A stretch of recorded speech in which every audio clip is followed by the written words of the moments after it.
welcome to the Atomic Lizards podcast. It's time for our Now Playing series, where we look at the newest movies currently playing in theaters. We're super excited for this new series, and just for some context, the bonus episodes that we've been doing are now part of this series. We have a lot of things coming, hopefully, that we're super excited to share with you, so we thought about creating a new series, Now Playing. So, I'm Myranda, the film fanatic. I'm Huri, the de facto film expert. And I'm Dan, the kaiju extraordinaire. And today we have a special guest with us. Jenna, thank you for joining us. Tell us a bit about yourself, like a fun fact or a fun story. Hi, yeah, I'm excited to be here, excited to be on this very special episode. You hit the nail right on the head. I do have a fun story I want to share. So, not only am I a huge Marvel fan, but I try to convert my family into Marvel fans as well. So one of my first Marvel movies was Captain America Civil War. And I showed my mom the first movie because she's a history buff. So she really liked the plot of it. She loved Chris Evans because not only is he a looker on the eyes, but she also really just liked the character in general. So I was basically showing her that movie because I wanted to prep her for Captain America Civil War. And she really liked that it was during World War II. And she again, really likes history. So we're sitting in the movie theater for Captain America Civil War. It's opening night. Just having the best time because my family's there with me, seeing my first Marvel movie in theaters. And the movie starts playing, and my mom's sitting next to me, and she looks at me and she's like, "Oh man, I don't know." And I'm like, "What's wrong?" She goes, "This movie's not going to be about the Civil War." I'm like, "What are you talking about?" She's like, "I thought it was going to be like the first movie where he's fighting in World War II. He's not going to travel back in time and go fight in the Civil War, like the American Civil War." And I'm like, "No, Mom, he is not. This is set in modern day." So that was one of my first experiences with Marvel movies and seeing movies with my parents. Luckily, I go see the movies with just my dad now because I don't want my mom's input. But yeah, that's kind of one of my fun stories of why I like being a Marvel fan. And I'm here today on this wonderful podcast and couldn't be happier to be here. Yeah, we're super excited that you're here to join us and talk about a Marvel character. One comment I have is that I think Civil War might have been more interesting if they time traveled to the Civil War, but that's a conversation for another day and another time. But that's an interesting story. Thank you for sharing. If she only would have held on till Endgame, maybe all her dreams would have came true. Yeah, maybe. I find that hilarious that your mother thought Captain America's Civil War was going to be about Captain America fighting in the literal Civil War from the 1800s. Yeah, exactly. Well, especially since I kind of prepped her with the fact that like everybody was going to be in there. I was like, they're not all going back to the Civil War. And then, Bucky did the cool like turn on the motorcycle. So she was okay with the movie after that. Yeah. No, it's I don't mean to stray too far away, but I just want to say real quickly because you're like, oh, she was expecting everyone to be there. So see, we're expecting the Avengers and Tony Stark. Your mother's going expecting Abraham Lincoln. Yeah, absolutely. I don't know. Yeah, I think she was expecting like, Steve to come down and have a conversation with Abraham Lincoln and they were going to save the Union together. So I don't know what she was thinking, Awesome. but either way, good story. Well, that definitely could happen out there in the multiverse. Speaking of the multiverse, in today's episode, we'll be covering Spider-Man Across the Spider-Verse. So spoilers ahead, please go watch this movie and then come back and listen to us because we will be talking about spoilers. It's a really good movie. Go see it. That being said, Spider-Man Across the Spider-Verse was released on June 3rd and has grossed over $390 million worldwide as of this recording. This film was created over 5 years and took over 1,000 people to create. The runtime of this film is 2 hours and 20 minutes, and I believe it's one of the longest animated movies, at least here in the States, but I'm not entirely sure, so I will fact check that. So, I guess let's start with our early impressions. I can go first if everyone's okay with that. Yeah. Yep. Well, Um, I think it's a very beautiful film. It's very well animated. There's textures and details throughout the entire film. It's so pretty to look at. I think they're telling a very important story that needs to be told, and hopefully people will connect to this story and see themselves in this world, and that is an amazing thing that they're doing. The animation is world changing. They're creating new technology and building on the first movie, Spider-Man Into the Spider-Verse. The only, like, few things that I, kind of have a bit of issues with is that the audio, when I first saw it, I saw it in Adobe Cinema, and it was beautiful, but I had a really hard time hearing it, but I believe they're fixing that issue now. So when I saw it the second time, it was a lot easier to understand, and there is so much going on that, like, it's all gorgeous to look at, but it's just a bit overwhelming at times because there's people doing this, animation that looks like this. There's just a lot. So if you are listening and haven't seen the film, just, you know, keep that in mind when you go and see it because I think being prepped to that will help in like digesting the film. But I stayed away from trailers and spoilers and everything, so I went in totally blind on everything. Um, I do wanna say my new favorite spider person is Webslinger. He's really cool with his horse and his poncho and his cool revolver gun that shoots webs. And I can't believe I, cosplayed a supervillain for Halloween last year, so that's a bit crazy. But I'm gonna pass it on to Udi now. What are your thoughts? I will just keep it short and sweet because, spoiler alert, we all loved it because it's amazing. But so yeah, I mean, I agree. It's probably the most gorgeous animated movie I think I've ever seen, and I like there's just so many different art styles and everything. I know Dan will probably talk a lot about the animation, so I'll keep that to a minimum. But yeah, I mean, the cinematography was amazing. The voice acting is like incredible. The art direction just like 10 out of 10. Like definitely go see it in theaters if you get a chance. Would highly recommend. And then I'll just say, because you brought this up, I think my new favorite Spider person after watching it is Spider Punk. Daniel Kaluuya was so freaking good. So I'll just leave it at that. I loved it. Definitely go see it, and then I'll pass it on to Dan. I just want to start off by saying that I didn't think that it was possible to top the animation from the first movie, but here we are. The animation, like Udi predicted, I'm going to talk about the animation. The animation is just incredible. Like, I can't get over how amazing the animation is. Like, when I saw it the first time, me and Udi went to go see it in like IMAX, which was probably the best way to experience this movie. Like just seeing Gwen's world and the way that it just looked like a literal moving painting was just amazing. I cannot get over how good the animation is, and then all the different styles that they use to blend together, like with Vulture at the very beginning and then with Spider-Punk, like the different styles and mediums and textures and everything that's used to create the animation is just above and beyond A plus plus. But yeah, I mean, other than the animation, the story's great, the characters are great, the writing is great, the villain, I guess you could see, because technically this movie has two villains, but one of them isn't really a villain; he's more of an antagonist. But still, they're both great. It's just a really well put together film, and I highly recommend go see it if you have not seen it. Please, you are doing yourself a disservice by not seeing this movie. And yeah, those are my quick early impressions. Great movie.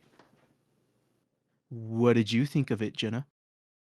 Yeah, so my quick early impressions, just like Miranda, I went in very cold. I maybe to not see any of the trailers, maybe looked at a poster. That was about it. But going in there, I love when movies do this where, because I'm a huge Disney fan as well. So I really like when they make sequels or they make movies following up or like a different version where it's in the same universe and the animation just gets a lot crispier just because they have new technology and whatnot. You saw that kind of same transition happen with Frozen 2, and it's especially predominant when characters grow up and characters get older. And I think that this animation style and the way it's changing is kind of almost a metaphor ish for how Miles is growing and growing into his own as Spider-Man and kind of forcing himself into the narrative. Um, so my first impressions, I thought it was really well animated too, and I'm a big score person, so I love music and soundtracks. I thought the soundtrack was a lot better than the first soundtrack just because I liked that there were individual themes for like each spider person. So Miles had his theme, Gwen had her theme, and then even Miguel had his theme too. And I really liked how kind of sinister it was too. But again, he's like not the bad guy. He's just trying to you know, do good things, but also, try to stop bad things from happening. My favorite spider was probably Spider-Man India. I can't explain it. Just maybe because I like Dupender. I just really connected with him for some reason. He was just hilarious. And I guess one of the biggest negative things I can say maybe about the movie is going in there. I totally forgot that it's supposed to be a part two. So there's going to be a part two coming out very soon. So I went in there thinking it was going to wrap, everything up. But the pacing was a little bit slow for me. Um, but I think that's again because I forgot it was going to be a part two. So if you're going in there, just remember it is a part two. So if the pacing seems slow, it's not. They're just setting it for something bigger. Because I feel like the way the movie ended, without jumping the gun, it's going to start out with a bang, and it's going to make up for any kind of lack of plot or butt kickery, as I like to call it, that I experienced in the first movie. But overall, really liked it. Liked exploring all the new characters, and I'm excited to see where this is going. I should say, I forgot to say who my favorite spider was. I'm going to copy Udi and also say that my favorite spider was Spider Punk because yeah, he's just the best. I love Spider Punk. Obi Brown. Obi Brown. So you all picked main characters, and I picked that random spider person off in the background. Yeah. I would Yes. say, I guess I do like Dinosaur Spider, or I don't know what its official name is, but Dinosaur Spider was really good. Especially when he was swinging, like the web was around his foot and he's just like swinging with the rest of the spiders. I don't know, it cracked me up. Yeah, T-Rex Spidey was pretty great. He'd probably be like if I had to choose like a random background Spidey, it would be T-Rex Spidey for sure. Yeah. Also, Scarlet Spider, I really liked him too. Not the hugest fan of Andy Sandberg, but I really liked his personification. So those are our general thoughts. Let's dive a little deeper. So do we want to talk about plot, characters, animation, like Well, I guess because you mentioned the animation, I guess now's the time to like dive deeper into the animation because just some of the animation techniques they use are just insane. Because like I mentioned it a little bit in my early impressions, but like what they had going on with Vulture was crazy, with like making him look kind of like a paper, like he was made out of a paper. Like that was really cool. it was really cool. And then Spider Punk as well, how like man, I don't even know how do you even explain Spider-Punk's animation? It was like, That's great from the comics. It's like, it's ink. yeah, it's like just always like constantly moving. You know what it kind of reminds me of? Like early 2000s like like not like rock, just like early 2000s commercials how they would have like the letters like maybe surrounded by paper and like the paper was kind of like moving and whatnot. I really don't know how to explain it, but Yeah, it's kind of like 70s, 60 punk graphic design where they're just tearing stuff apart and Modge podging, collaging, like, everything. The fact that they Yeah. figured out how to animate that, and it took them, like, 3 years to figure out how to animate, Spider-Punk, so there's some talented people over there. Seriously, I had read, I because you had mentioned 3 years. I do remember reading somewhere that it took them like a year to completely animate like Spider Punk, and then I remember also reading that like I guess each part of Spider Punk was animated at like a different frame rate, which is just also insane. Like, oh my god, just the amount of work and detail that went into Spider Punk's animation is crazy. The way this movie is animated is like, because I think back to like other animated movies, like, and I just can't think of any other animated film that has been able to reach this level of animation. Now, that could be ignorance because maybe I just haven't seen enough animated movies, but from all the ones I've seen, I have yet to see something that reaches this level. Yeah, and I will jump in on that because I am an animated movie virtuoso too. I love a good animated flick. You're completely right. I would say this might be a bold step too. But if you're lucky enough, at least where we live, you get to see the trailer for the Teenage Mutant Ninja Turtles movie that's coming out too. I would almost say that that kind of animation is sort of it's a different kind of look, but it's kind of the same way where it feels organic and it feels texturized. Um, so I feel like that animation is probably going to be the next with on par with what Spider-Verse is doing for sure. And I think right now we're just getting lost in sort of like that Disney kind of live action crap. And I say that as a big Disney fan, where the CGI is really bad and stuff too. So going back to that animation, um, is gonna be it's like I don't know, it feels like nostalgia for me at least. I don't know how you feel, Dan, but like going back to that kind of almost it's still 3D, but it's also 2D as well. Makes it feel more nostalgic and maybe makes it feel like it's more impressive just because we haven't seen it in a while. Oh, I agree. Yeah. I mean, any chance we can get to get something that's somewhat close to a theatrically 2D animated released movie, like I'll take because yeah, we haven't seen 2D animated movies and theatrically released at least in quite some time. Like there's probably one from a couple years ago that I'm forgetting, but that's besides the In point. the last one was 2010, so it was Princess and the Frog. And Yeah. that was the last 2D animation Disney has ever made. Just because after that, it was more financially viable to go to computer animation. So, and for the for the eco-friendly value too, that's at least how they pitched it was we're saving paper, we're saving materials, and it's better to save on the wet, like the cloud.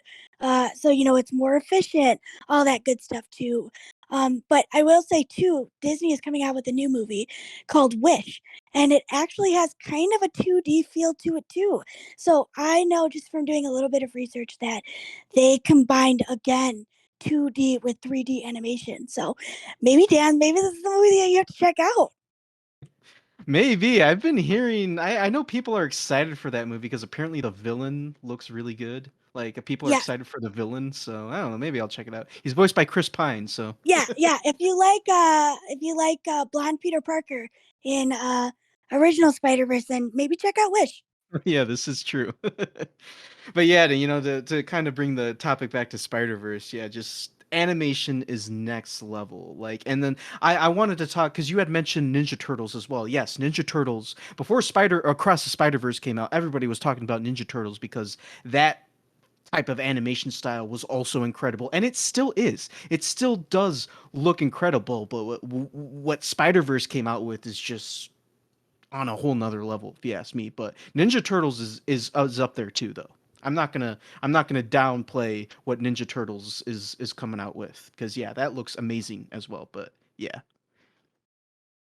Although I was gonna say, I remember before we went to go see Across the Spider-Verse, we were talking about Teenage Mutant Ninja Turtles, and we were like, "Oh man, it looks so cool!" Like, Into the Spider-Verse really kind of revolutionize animation to like inspire brand new movies to be like in a similar style. So like Yeah. TMNT is like the first one that we're kind of seeing in the style. But then after we get out of Across the Spider Verse, Dan and I were really talking about how even though that's still going to be amazing in its own right and everything, Across the Spider Verse came out before it again, and then it kind of took the wind out of its sails because like Gwen's world is just like a moving painting, and that's kind of like Mhm. a similar style that like the TMNT movies kind of like gonna looks like it's gonna be in. So I thought that was kind of funny. Like Into the Spider Verse introduced like this new crazy animation style. Then Across Spider Verse just built upon that, but then also like inspired new movies. But is still kicking everyone's butt with just like how crazy innovative their animation styles are. Well, and not only that too, but the animation style, like especially when Gwen was having her heart to heart with her dad, the scenery was melting to like illustrate her mood and stuff like that. Like, how awesome is that? Like that's a lot of thought putting putting out by the animators and having to say how if my room was melting and I was sad, how would my room melt this way, or what color would illustrate this mood? And it's just amazing. Like these people are just incredible. I highly agree. You can even see like the watercolor like paper texture. Like I don't know what Hmm. brushes they're Exactly. using, but you can see the texture in her whole universe.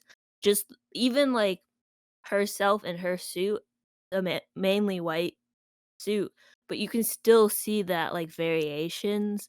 And then when you jump into the other universes, they have texture too. Um like looking at everyone's hair, like Miles's hair, like they've figured something out, and I hope that we start seeing a lot more of that. Like super realistic, like Toy Story 4 animation is like it's pretty, it's cool. Pixar is revolutionary in terms of like 3D animation. But now we're Hmm. getting this new stuff.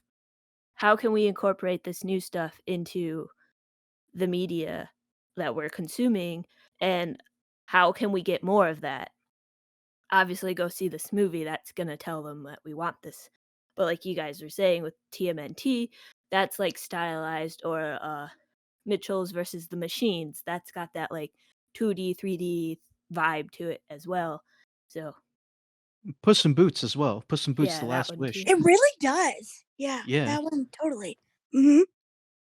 You know what Spider-Verse did to animation, I think is great. Like I would much rather see more movies in the style of Spider-Verse, in the style of TMNT, in the style of Puss in Boots versus, the ultra realistic style and that Pixar goes for. And, like Miranda was saying, not to downplay what Pixar does, what they do is amazing work. But we're starting to get to a point where okay, we've seen movies that look like this. We see it all the time. Let's try and gear towards something different. And I think the style that Spider Verse introduced, like, I have no issues with it. Like, if every movie wants to try and copy that style, go for it, man. I'm not gonna complain. But okay, so do you guys have any other thoughts on the animation before we move on to either the characters or the plot or anything else? All good. If I could marry this animation, I would. What is this animation style's name? Mr. and Mrs. Spider Verse. I assume you're buying the 4K Ultra HD version of this film. With bonus features. I already Oh, have the Steelbook pre-ordered, so Okay, so let's talk about the characters. Let's go, like, in order of appearance. So, Gwen, what did you guys think of, like, her character arc this time around? Like, what do you think about it opening on her, and her basically that opening montage? I liked Gwen's opening monologue because I remember when I saw Into the Spider Verse and they introduced us to Gwen for the first time. They give us the little, all right, we're gonna do this one more time. They do like the quick backstory. I thought some aspects of her backstory were interesting, like like the whole thing with Peter, like how she was like, I couldn't save my best friend Peter Parker, and I was like, oh, Peter, like, because if you remember from Into the Spider-Verse, like, there's a silhouette of Peter, like, as the lizard, and then, like, he goes back into his human form. So it's like, oh, Peter was the lizard in Gwen's universe? Like, what's up with that? And then, obviously, they go into more detail with that, and it's like, oh, okay. So, that makes a little more sense. Although, I swear they somewhat retcon it. Like, it's done differently here than what was shown in, into the Spider-Verse, because I could be wrong, but I swear that in Into the Spider-Verse, Peter gets shot by like a gun, and that's how he dies. Uh, I just like watched Spider-Verse, Yeah. and I don't remember like any like him getting shot or anything, but they definitely change out the model of Peter. So in that one, I think they probably just use Peter B. Parker's model. Yeah. But in this one, they make like a 12-year-old Peter Parker, and I was like, oh yeah, these are 12-year-olds. This is sad. Like this Yeah. is heartbreaking because like they make them so small, like because they're children, and it's like, right, gotta remember this movie's about children mostly. The main two characters are, but teenagers, I guess. But I kind of like cut you off. So Dan, Well, did no, you have more? well, because yeah, I was just saying, I felt like they retconned it. Like I said, I don't, I'd have to go and watch the scene again, but I swear Peter got shot by like a gun or something. But I could be, like I said, I'm could be wrong. I probably am wrong. But yeah, like they made a different model for him. They made a teenage model where, like you said, in the original, they just used like adult Peter Parker, and he's fun fact, he's voiced by, is it Jack Quaid, Udi? Yeah, Jack Quaid. Yeah, Jack Quaid of The Boys fame, if you watch The Boys, and then he's also going to be voicing Superman in the new Superman cartoon coming out, My No, Adventures with Superman. Yeah. that's so cool. So that was kind of cool because I remember it was funny. And when me and Udi saw Across the Spider Verse the first time, we saw Jack Quaid's name in the credits, and we're like, "What? Who did he play?" And then yeah, we found out he played Gwen's Peter. So yeah, so I liked it was cool to see more of Gwen's backstory. I thought that, it was kind of scary when she reveals her, not only when she reveals her identity to her dad, but also beforehand where he like shoots a warning shot up into the sky. It's like, oh my God, is he gonna shoot his own daughter? Like, Right. imagine how heartbreaking that would be if he shot his own daughter. Like, my God. And then after Gwen takes her mask off to reveal that, hey, I'm your daughter, don't shoot me, like, he's still gonna arrest her. And then she's like, Dad, are you really this afraid of me? It's like, oh my God, that's it's real, that's heavy stuff right there. Yeah, I thought that was brutal. Yeah. But yeah, in terms of like Gwen's arc, like, I kind of just feel bad for her because not only the stuff that's going on with her dad, but like it's obvious that she misses Miles and she wants to reconnect with him. And after she joins the Spider Society or whatever they're called, they tell her that she can't, but she decides to anyway, and like she ends up paying the consequences for that. It's like all she wanted to do was just visit her friend and like reconnect with him, and she's being told that she can't and is going to get reprimanded if she does. So like I kind of felt bad for her in that aspect, but it all comes around in the end. She does end up making up with her father and ends up getting the band together to go help Miles in the end. So that was nice to see. But Gwen's a great character, and I'm looking forward to seeing more of her in the third film. Agreed. um, anyone else got anything to say about Gwen? I did think it was interesting, how like she was put in kind of a conflicting position in this film. Like she had a lot of inner turmoil because like she really missed Miles and she wanted to go visit him, but then obviously joining the Spider Society, she found out why she couldn't go visit him. And then she took the one opportunity that she could go to his world to go see him, and then ended up spiraling out of control and causing the events of the film to occur. But then also potentially dooming Miles, because of events that we'll talk about later. But maybe not dooming Miles, but like putting him in a position where he can't help people that he cares about, I guess. Um, but yeah, like, and then also not only just that, but like she knows like what's supposed to happen with his future. So, uh, like as the movie progresses and Miles finds things out of like what his life his timeline basically is supposed to be, then he is upset because he then finds out that like Peter B. Parker and Gwen know or knew about that or knew the things that were supposed to happen, but like they didn't tell him or anything. Which I mean, obviously, like I don't know, it's a tough position to be in because like you probably shouldn't say stuff like that. At least that's like always the rules in like movies and stuff that you shouldn't tell people their futures because then bad things can happen or whatnot. But yeah, it's kind of a tough position to be in for her throughout the movie.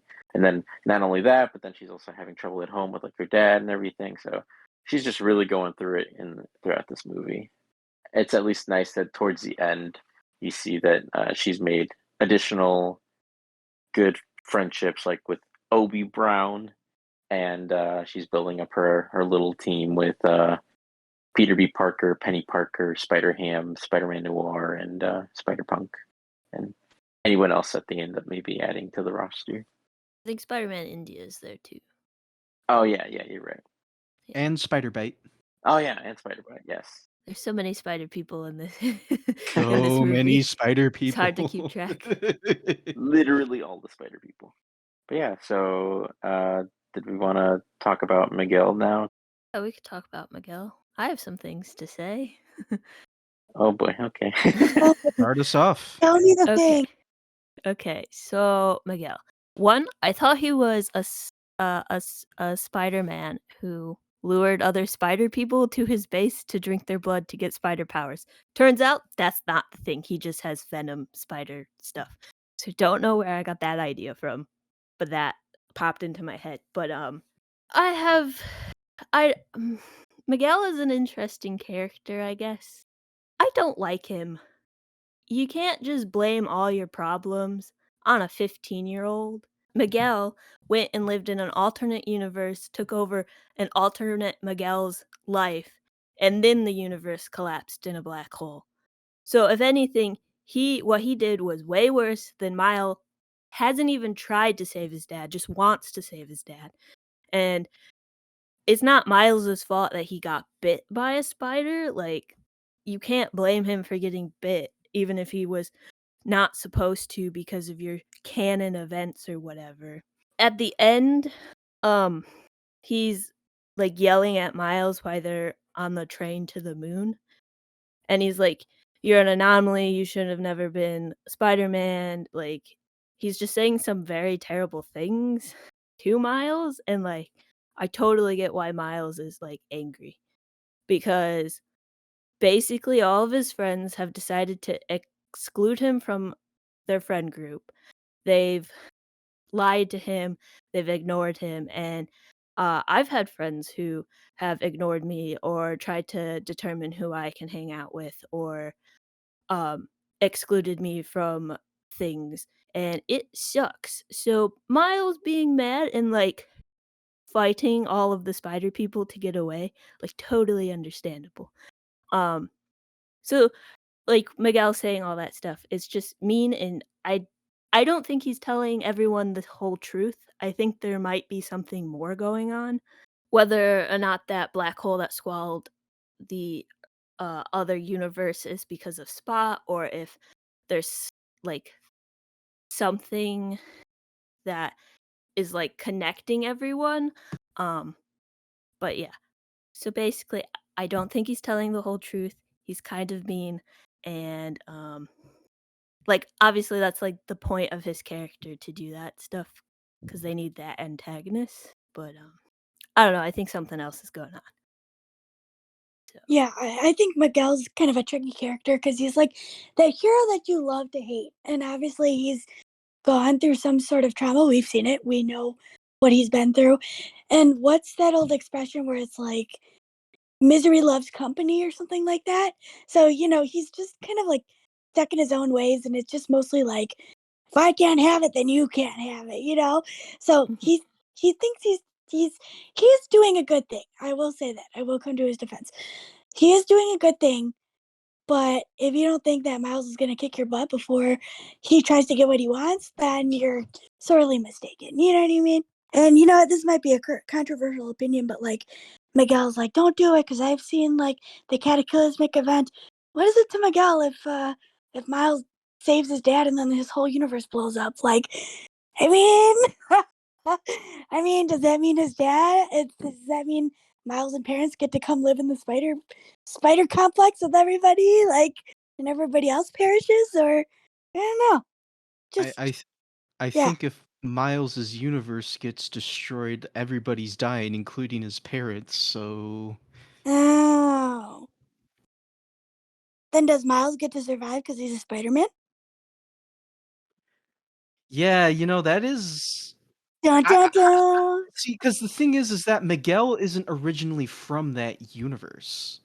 So when that whole universe and everyone in it gets destroyed, maybe Miguel survives because he's not from there. For all we know, if Miles' Uh, universe gets destroyed, Miles might go with it because he's from the uh, universe. wow.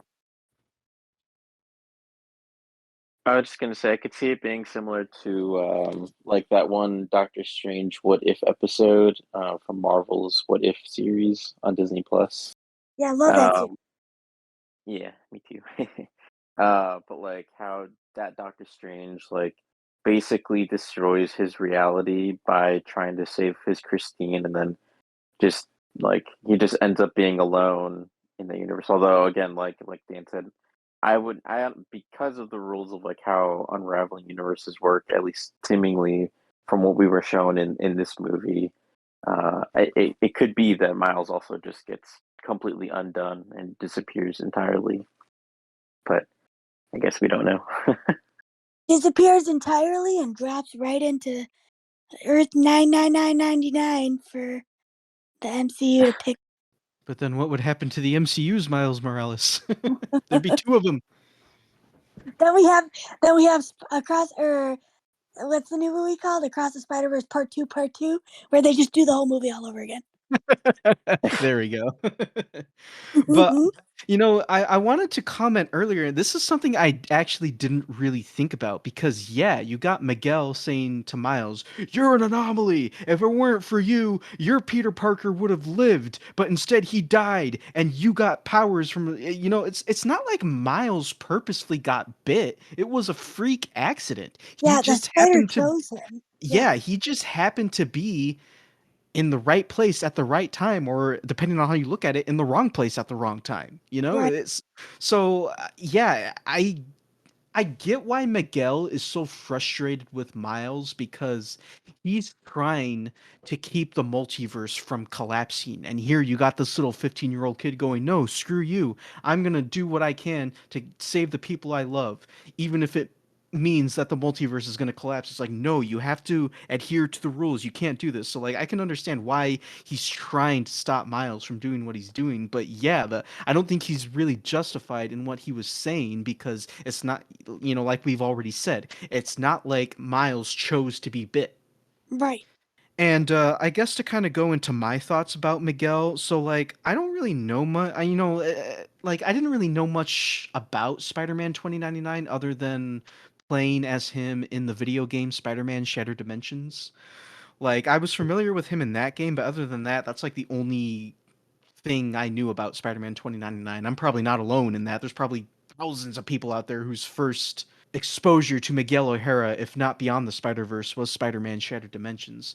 And I remember when the trailers were coming out and it was showing Miguel like fighting Miles, I was always a little confused. I was like, is Miguel going to be a bad guy? Because I always thought he was a hero. But I guess it makes sense because he's not really like a bad guy. He's more of just an antagonist. He's trying to do the right thing, but he's gonna stop anyone that will get in his way to keep him from, achieving his goals. And Miguel is pretty cool. He's definitely a force to be reckoned with. And like I just one of the things that stands out to me the most a bit about just how crazy thing Miguel can get is when Miles is in the transporter about to be transported to what he thinks is his home dimension, and like Miguel is literally just trying to like rip the shield open. Like, my God, this guy is determined. Like, I would not want to be on this guy's like hit list. That's for sure. Yeah, seriously, and with fangs and vampire powers, like if you get this guy on the good side with everybody else in the second movie, I mean, Earth 42 is a goner, man. Yeah. But yeah, I guess just to close things out about my thoughts on Miguel is I did like him in the movie. I understand why he's doing what he's doing, but I do kind of agree that he's not really justified in the things that he said to Miles because yeah. Yeah, it's all coming out of anger and frustration. Classic Spider-Man. I mean, with the kind of Tale of Two Cities where he thinks he's doing the right thing, but is he? Exactly. I will just start off by saying that I love Miguel's theme. His every time that he enters a scene, oh, it's so good. Oh, me too. I really like Miguel. I mean, part of it may be just that I um love Oscar Isaac, so maybe that's part of it. But I think in general, I mean, again, this is a movie full of spider people, so like all the characters we all love to some degree because they're all spider people. But that thing aside, I just feel like he's a very interesting interpretation of the character Spider-Man. I'm in the same boat as Dan, where even though I typically know a good amount of like different Marvel characters and like spider people and stuff like that. He's one that I've known about for a while since like the Shattered Dimensions video game, but I don't really know much about him, like his backstory or anything like that. But yeah, and like in a way, I was a little disappointed by it. It's like one of the only things I was disappointed in this movie by is because I thought we would get a lot more of Miguel, and unfortunately, we did not. And I'm hoping we'll get more of him, or much more of him, in the third film, but I guess we'll see. But what we got here was interesting. I do feel like in the scene, like in the second half of the film, I do feel like he is just more frustrated and angry, and I think it's more justified because, like in the beginning part, like he does seem a little like he's not super open to interacting too much with Gwen or having her join the Spider Society. But he definitely seems a bit more playful, a bit more relaxed.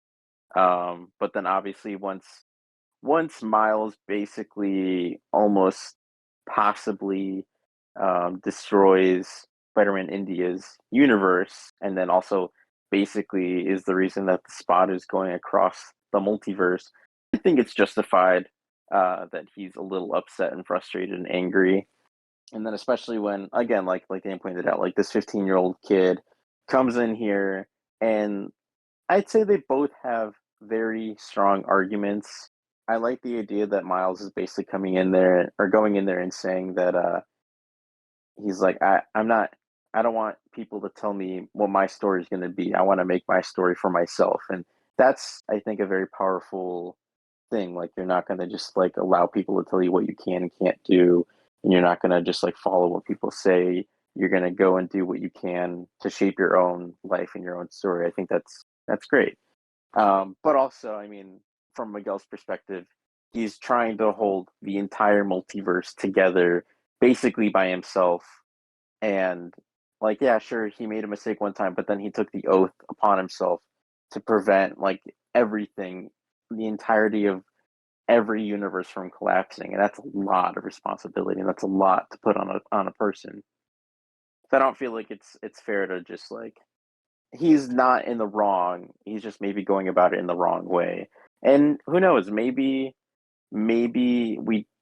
I don't know. Maybe he doesn't know that there's other ways, or maybe there's other methods to go about it, and he's just going about it the way that he thought. And then maybe by the end of this whole trilogy, he'll find out new ways. He'll like, oh, okay, it doesn't have to be quite so rigid like how I thought. Maybe we can mess around with things a little bit, and it'll be fine. But until we get to that second half of the story, I guess we don't know. But I think, given that he's the one that built up the Spider Society and has been keeping everything in check, I think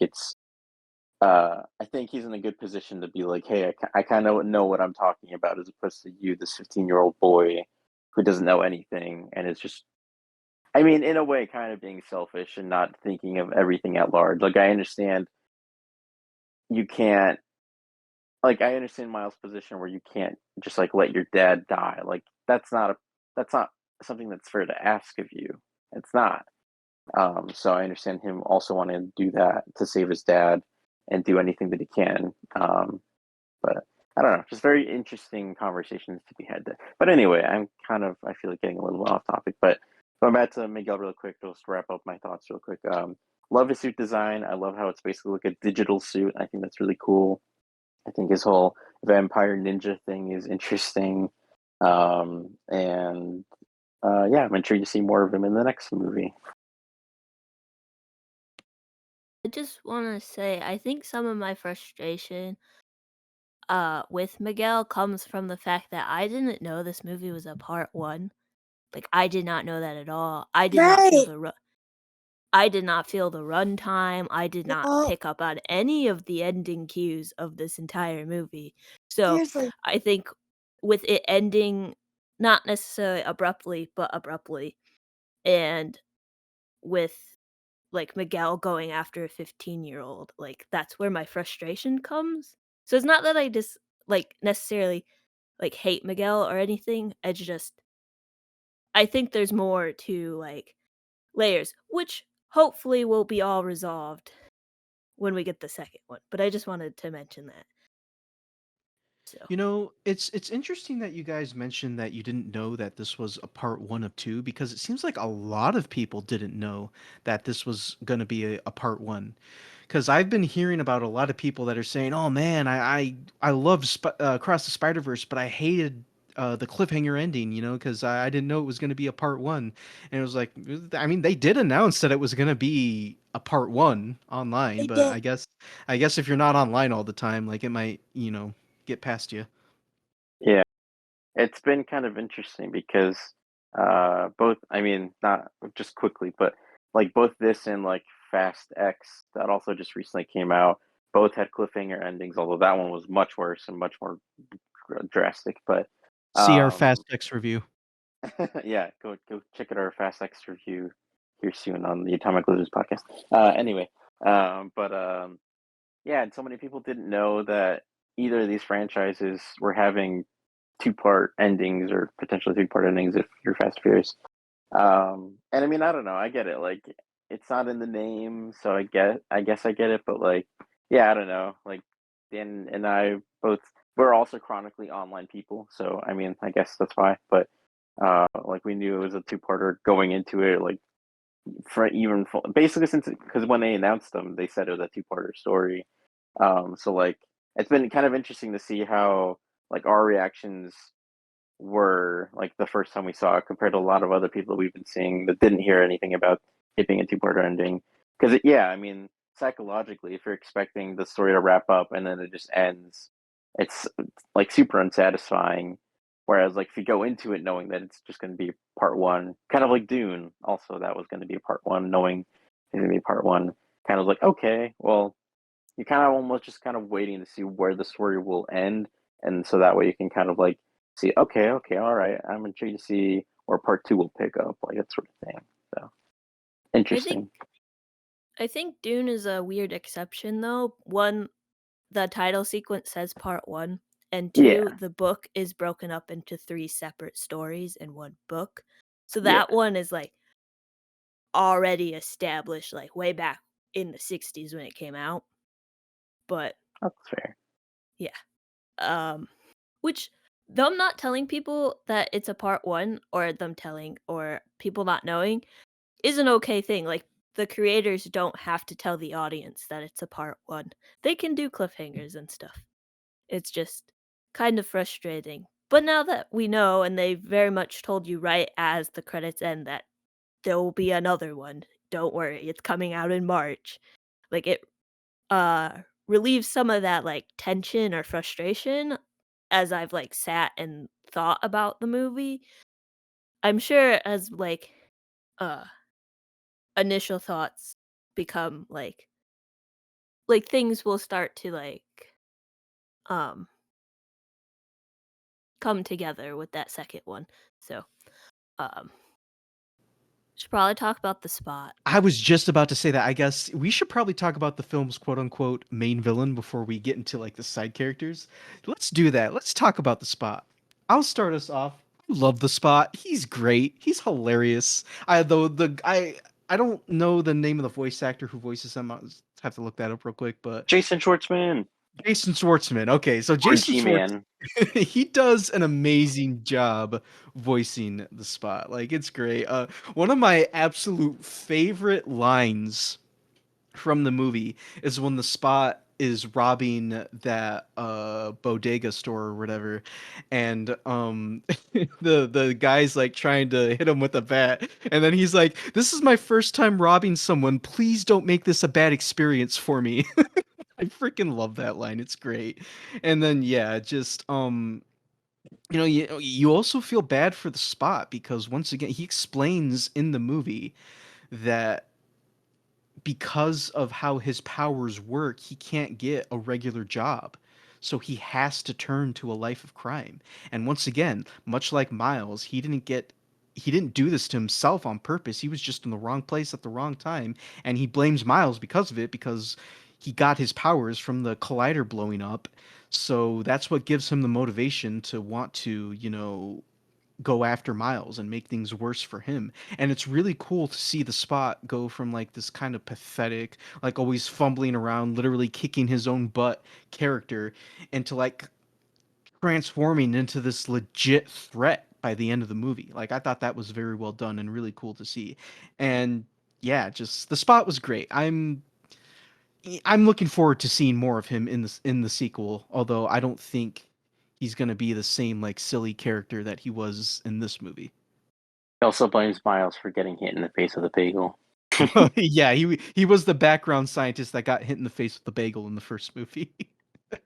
The Spot is cool. He has some pretty cool powers, and it turns out bagels are connected to the multiverse. You gotta be careful with those things.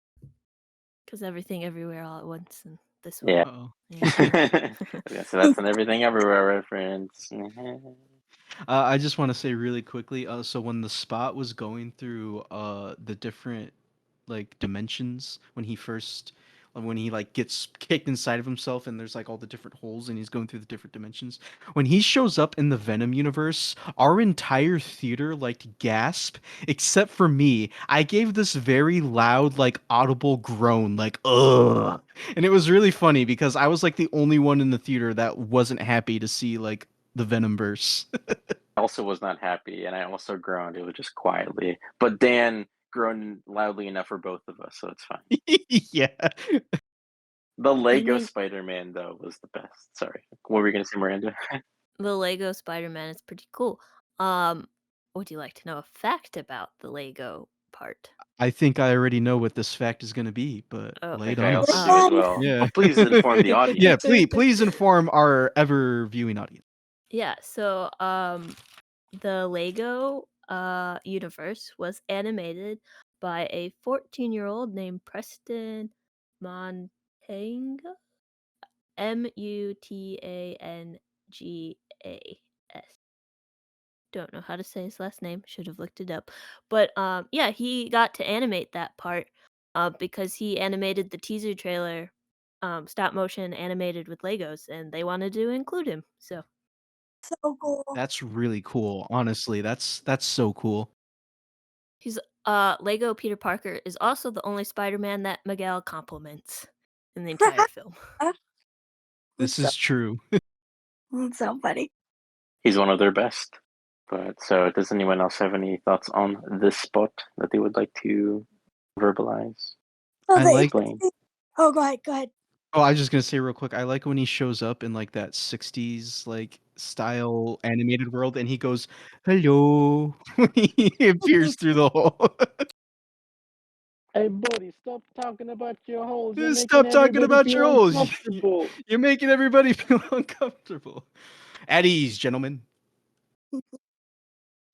Well, I think the funny thing about the Spot is I actually watched the video on the character after I saw Spider-Verse, and what I learned was that the Spot was it's no coincidence that he's like branded as like a weekly hero, or I forgot exactly what they called him, because in the comics he's revered as one of the worst Spider-Man villains, and it actually remains true.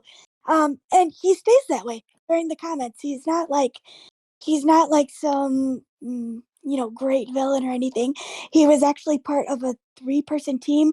I forgot the exact name, but they were like their team name was like the worst super villains or something along those lines of like terror. Um, so the fact that they took like an actual lame character and made it kind of scary, like uh, um, borderline unbeatable, is really cool actually. Villain of the week. Yeah, villain of the week. That's it. Yeah, and they made him super funny too. I thought he sounded like Ryan Reynolds in a way, kind of Deadpool. Yeah, and I think how the way they made him so funny is really part of his charm as well.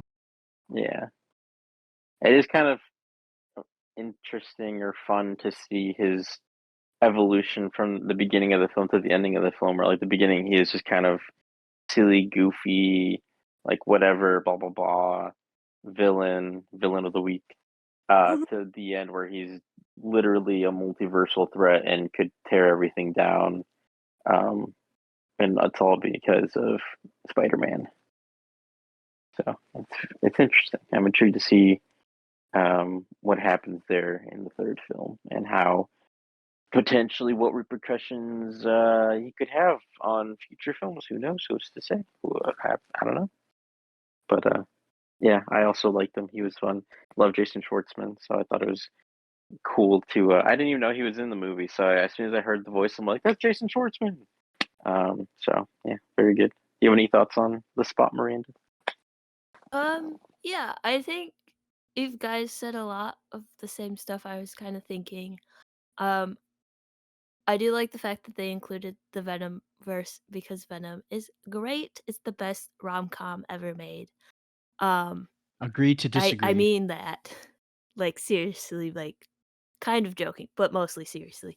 But I think it's an interesting thing what they're doing with the spot. And this is where like okay, the black hole like he goes to Alchemax on Spider-Man India's um universe. Um and he like makes the black hole there, right? So like is Spot causing the black holes that are eating the universes? Is that was there an Alchemax at this alternate world that Miguel was living in? And did Spot go there and um cause that black hole? Cuz Miles, if he's the anomaly, his world hasn't been eaten by a black hole yet. uh Other Miles's world, if he was like the spider was supposed to bite someone there, that world hasn't been eaten by a black hole. So like I think hopefully they'll like I don't know, do something with that cuz like obviously the spot is out to get like Miles but needs that energy, so maybe you know, it's not necessarily disrupting a canon event causing this stuff. Maybe it's linked to Spot and like that's why I think something more is going on that we just don't know yet because we don't have that second movie. So, and that like intertwines everything in an interesting way. Yeah. I like the fact that like he's got 2D elements when he becomes the void with white swirls and white spots. You know, Yeah, he that like looked really switches cool. and, we see that switch in his character where, okay, he's like a villain of the week, he's kind of funny, and all of a sudden, bam, he's menacing. He's a black hole. He basically I've been seeing online that people are like, he is the outline of Miles in his No Expectations portrait he did in Mm. the first one.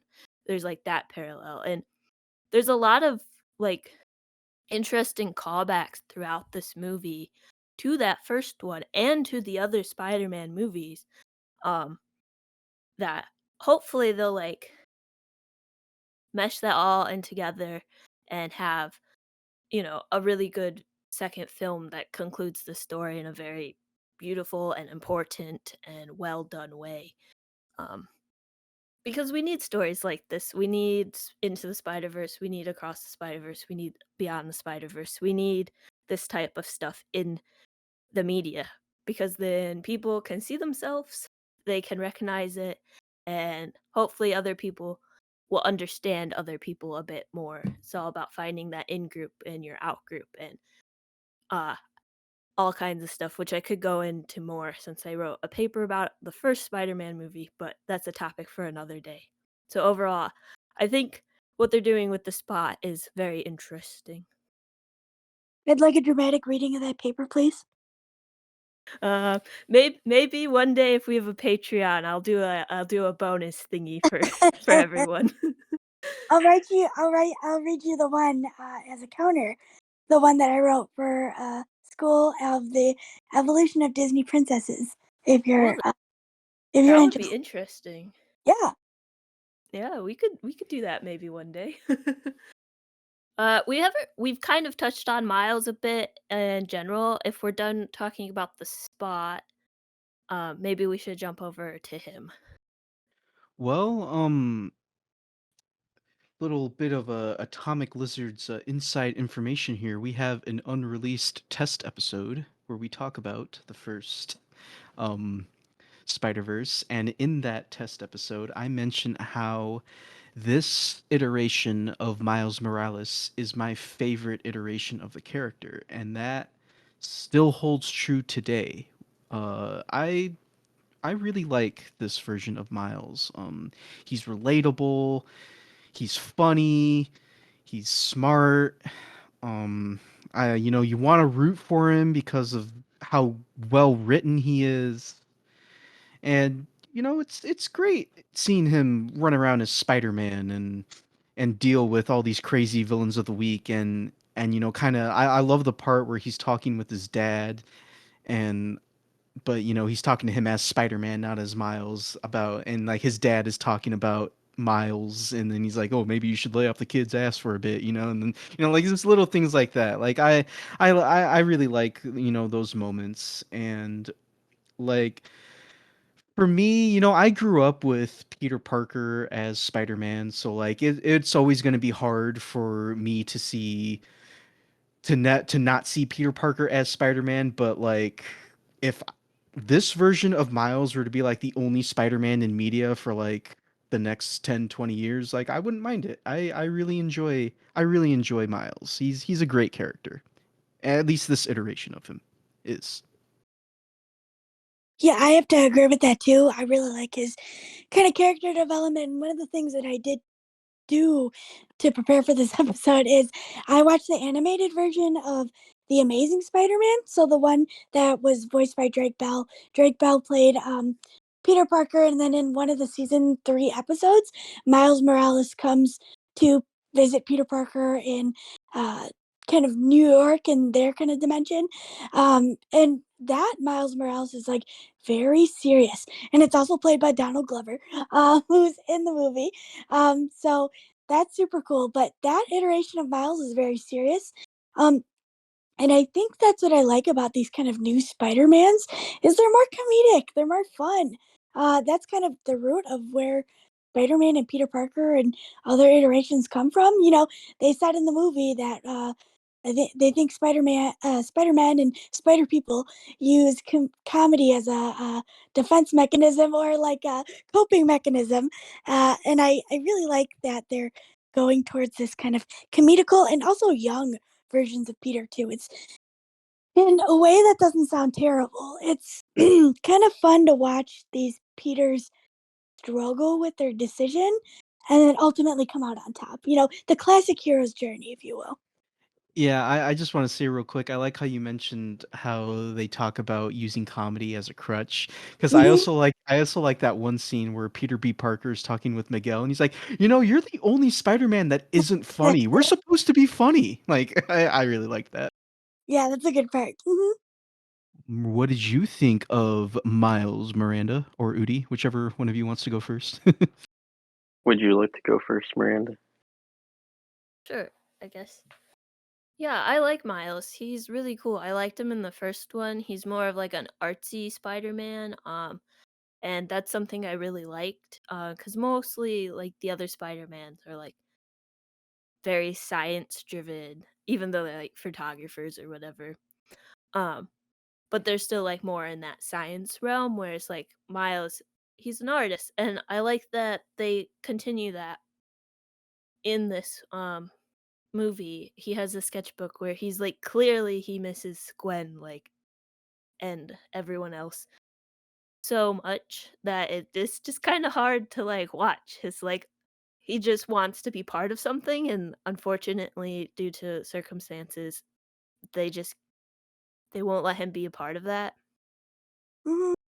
And I like the relationship they built up with his mom and his dad, and like showing those family dynamics. And like, he is a teenager, so we still get that feel of like, him being a teenager and kind of I don't know if rebelling's the right word, but like trying to do everything like make them proud, but also like continue being Spider-Man.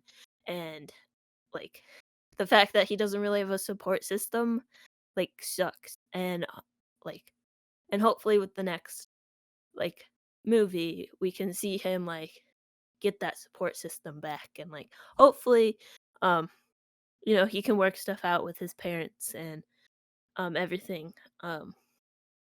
So I like what they're doing with him.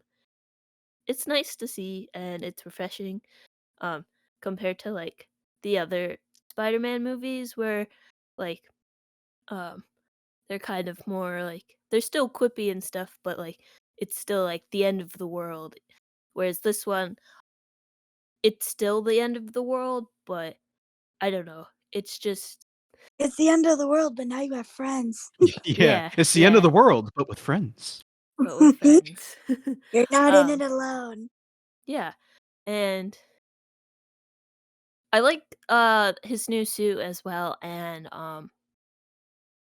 I've already mentioned like the texture and stuff, but the detail in his eyes, everyone's eyes actually, and his hair and everyone else's hair and clothing and everything is just really good. Udi, what are yours thoughts? Yeah, I really love Miles. I think, and I'm in the same boat of Dan, where I grew up with. I mean, my first true Spider-Man was Tobey Maguire, but then I got into the comic books, and then I was also watching like the '90s cartoon, and like my main iteration and Spider Person growing up was Peter Parker. He was like my hero. He was my idol. And so when I eventually heard about Miles Morales, way before Into the Spider Verse, back like when he was like kind of first introduced or somewhere later along the line, I don't know, like he didn't really. Yeah, I'm like he's not my Spider Man. Blah blah blah blah blah. Like I don't know, it's just very close minded to me at the time. I was a child, but either way, like I was Well, just to so to back you up there, Udi, I thought the same way because when Miles was first introduced to the world, I was a kid at the time, and I was like, "No, he's not Spider-Man. Only Peter Parker Spider-Man." So I can relate. yeah. And so like I don't know, I never really gave him a chance, but also like I stopped reading comics as much, and he wasn't really prevalent in other media. I think he eventually got his own show, but I don't know exactly when that was. I think that was much later. Definitely before the movie, the first movie, I mean. But yeah, so I don't know. I never really had too much crossover with him, and even when the first movie was going to come out, I didn't really think too much of it, and then I got to see it early, and from that first viewing ever of Into the Spider Verse, I just fell in love with the character. And yeah, I see, especially in the second movie, I see so much of myself in him, and I think that's the greatest thing about all Spider-Man stories.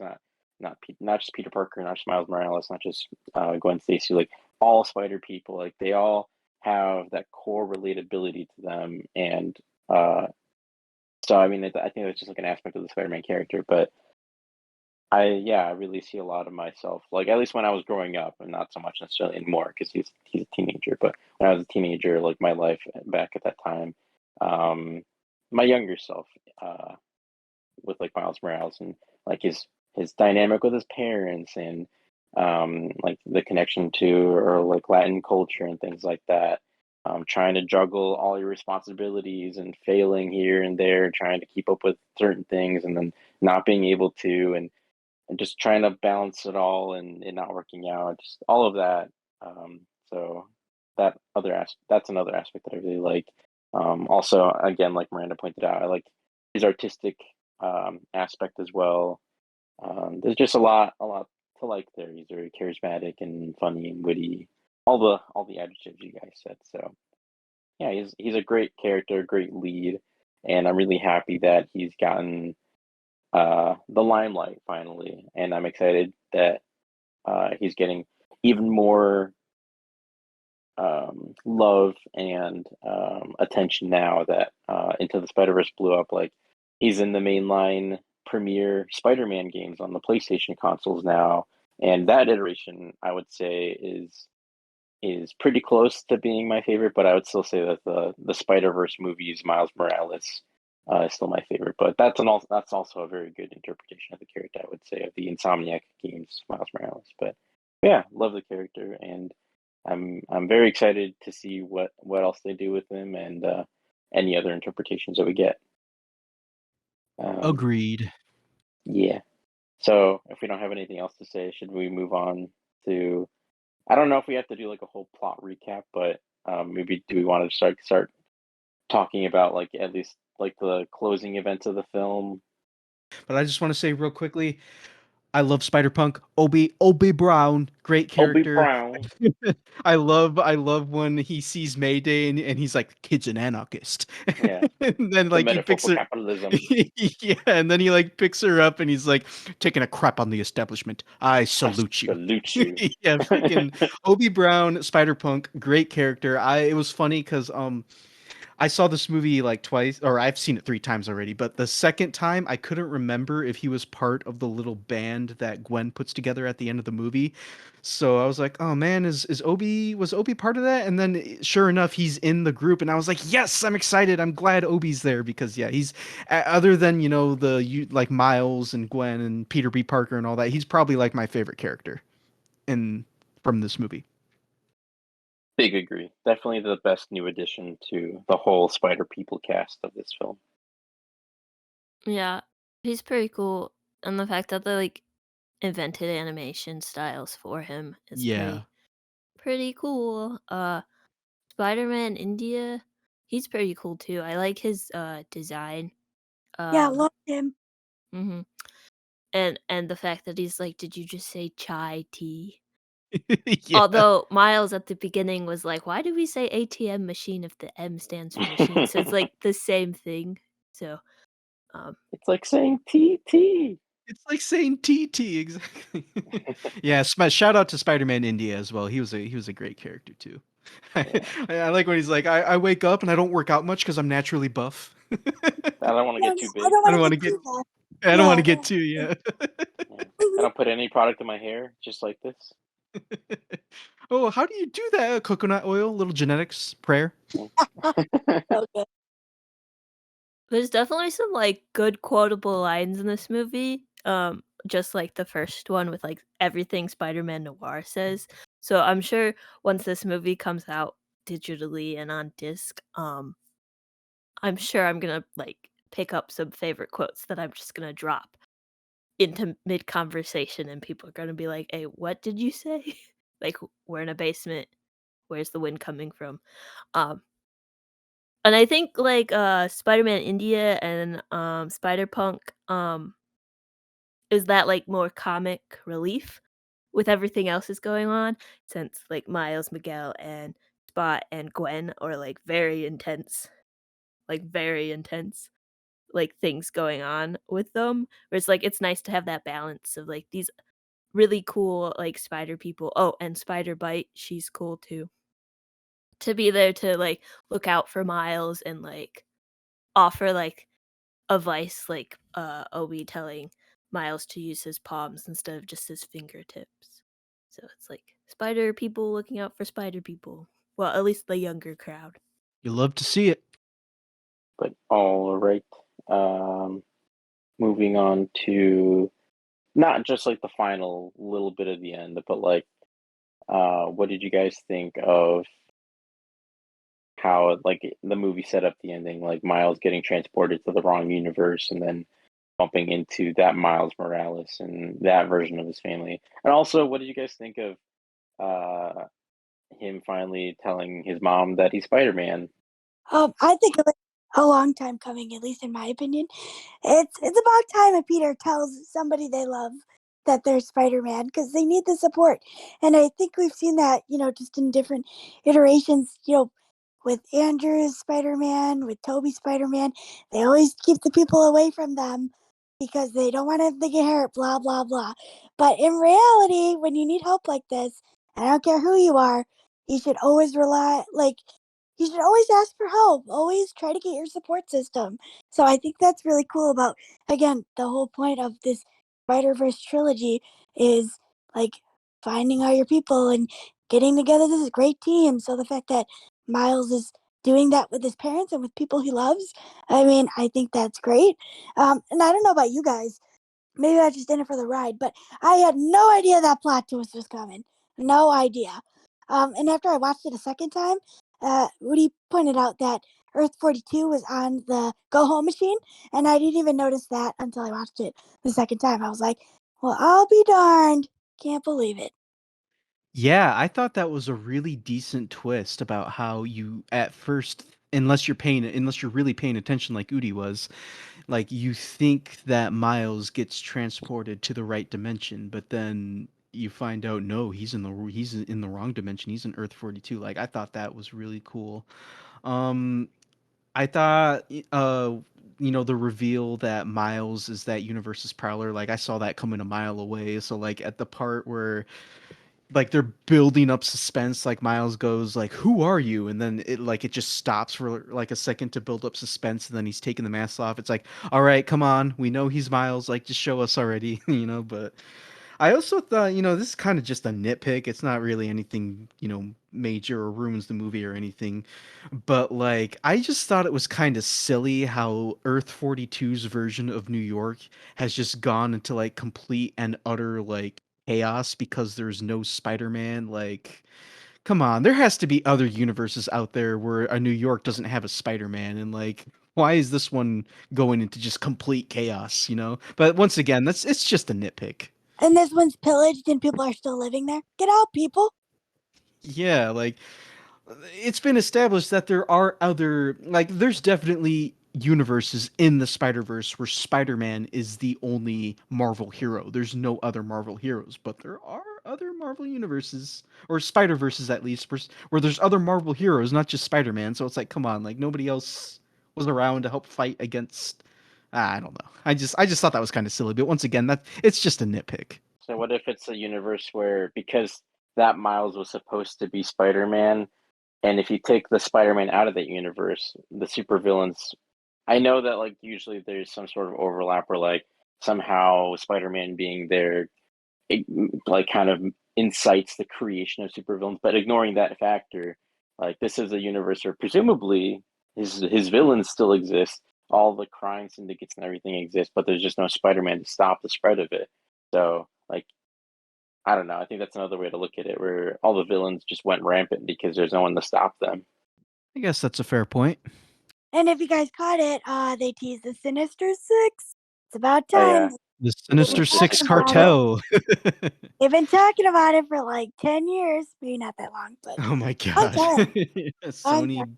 Sony making their Sinister 6 movie, my god.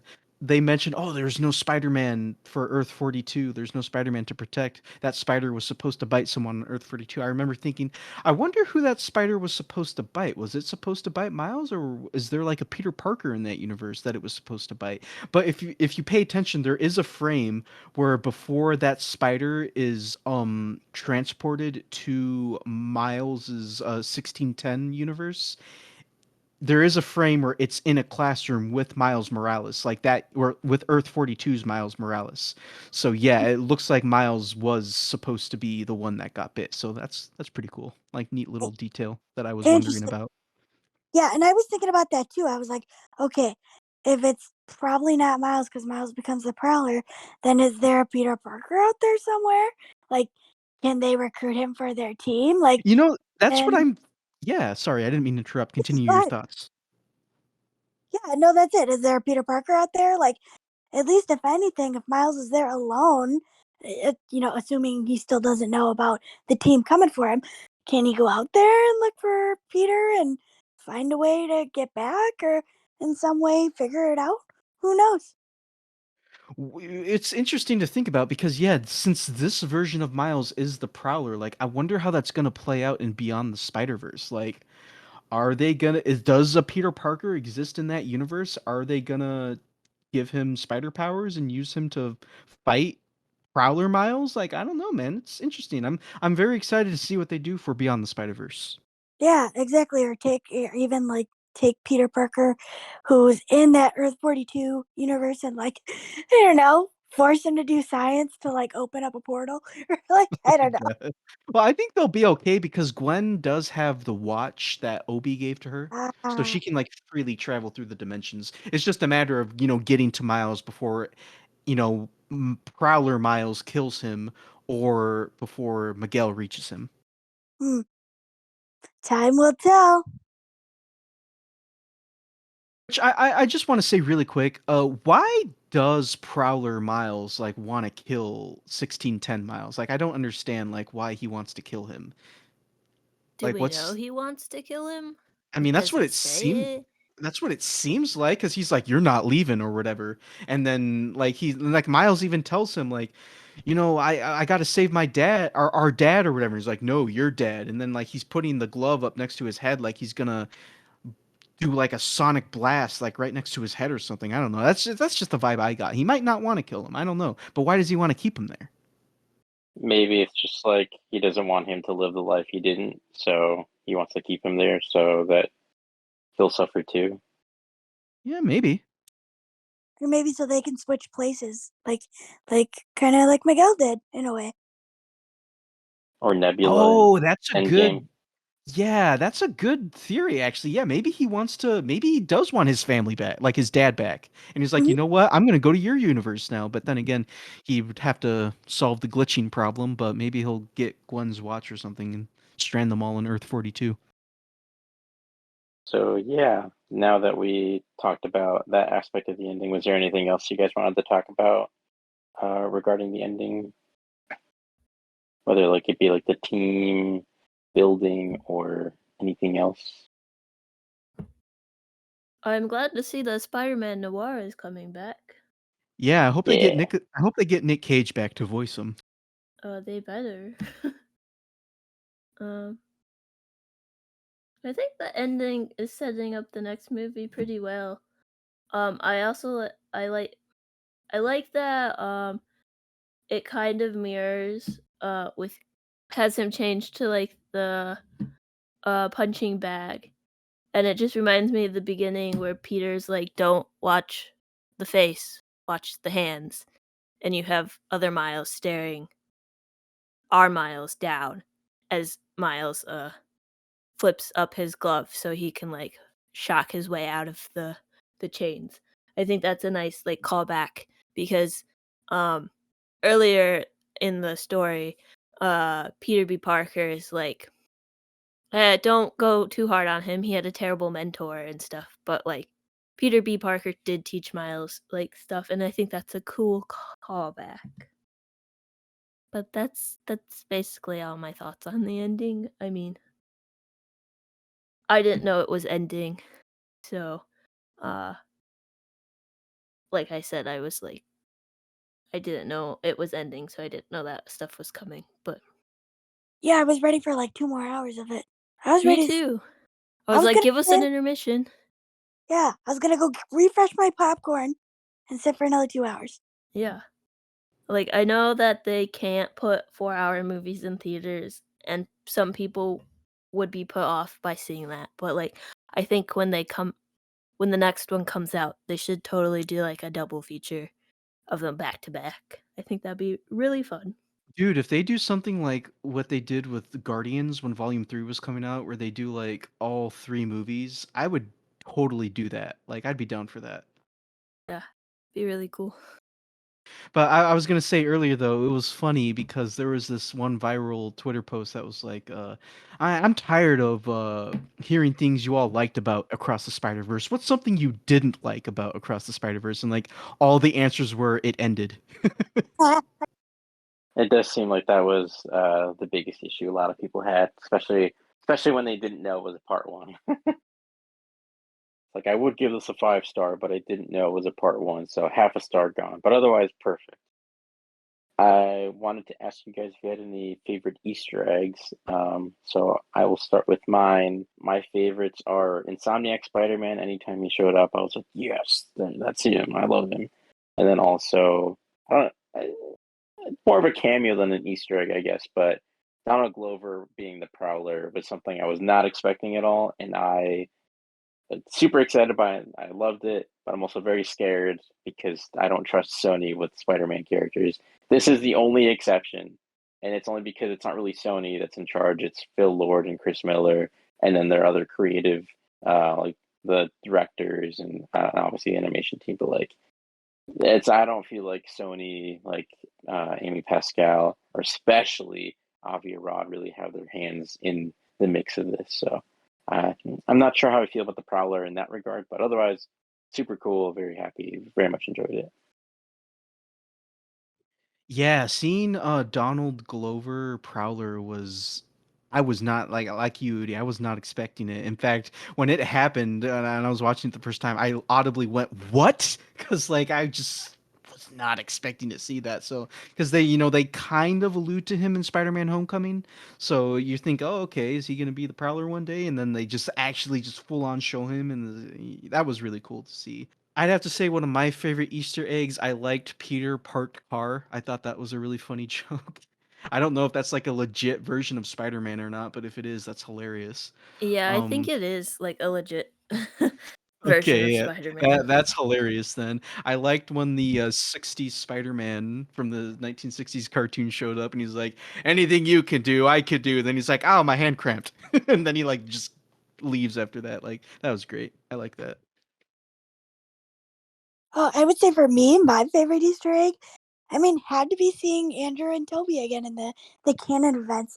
I knew you know, Captain Stacy. I knew it was one of those things where like I heard a rumor that they were going to be in the movie, so it was like one of those things where I was looking for it but not looking for it, and then it happened. I was like, I knew it, but I thought it was really awesome. I really love how they continue to um continue to integrate Toby and Andrew into this kind of Spider Verse. Again, I didn't know there was going to be a part two, so half of me was hoping that, like, I don't know, Miles would get like kicked into the go home machine, go somewhere different, and then all of a sudden they would show up in like some Toby's universe or Andrew's universe, and they would be like real people, and boom, that's it. That's the connection to the MCU. But that was my favorite Easter egg. Um, I mean, seeing Donald Glover was cool. Especially because he like is the influence to Miles, and then he has his little community cameo in the first one. So the fact that they like brought him in is pretty cool. Um, I already mentioned that I liked Web Slinger because he's a cool cowboy guy, spider person. Um, other than that, like, I don't. I've never played the Spider-Man video games. I've never really read Spider-Man comics. I just kind of know the movies. So I don't have any like very specific like, oh hey, I know who that is. Oh, actually, wait, scratch that. I know who my favorite like thing is out of like cameos, although it's probably not a cameo, but a typeface where he's like he mentions Helvetica and then they're like Yeah, bold that's and I was pretty like, good. Yeah, So yes. good. My graphic yeah. designer self Oh is yeah. like, I love that guy. He's my third favorite now. So Well, they had to say Helvetica, and everyone knows that Helvetica's Miranda's favorite font. it's not my Or at least, favorite font. It's at a least very one of them. useful font. It's a good Yeah, font. it is. At least it's not, out of like Papyrus comic stands and Helvetica, Helvetica's the least aggressive out of those three. So For sure. I think Gotham is better, but that's just me. that was yeah. I mean, we could probably have a whole conversation on which fonts are good and bad, but this is a movie podcast, not a graphic design podcast. So I guess that's like my favorite cameo, I guess, if that counts. So I have a question real quick. So at the end, Gwen says, she goes back to her reality and then she finds her dad. And then her dad's like, I can't do it anymore. I quit. So does that mean her dad doesn't die?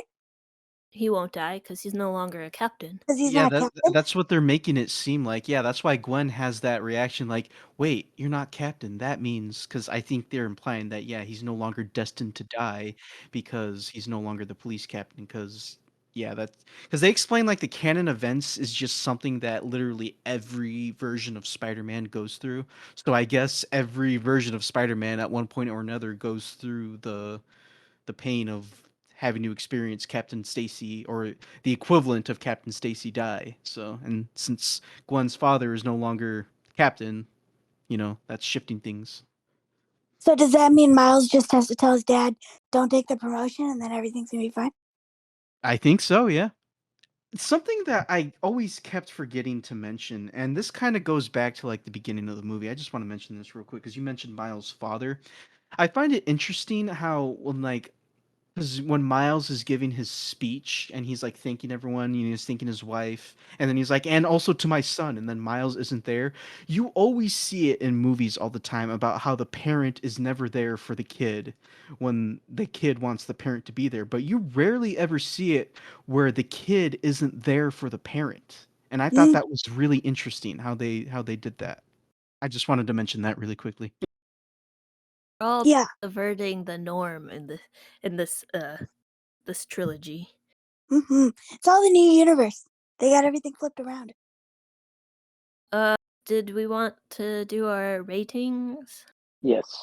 All right, Dan, what's your score?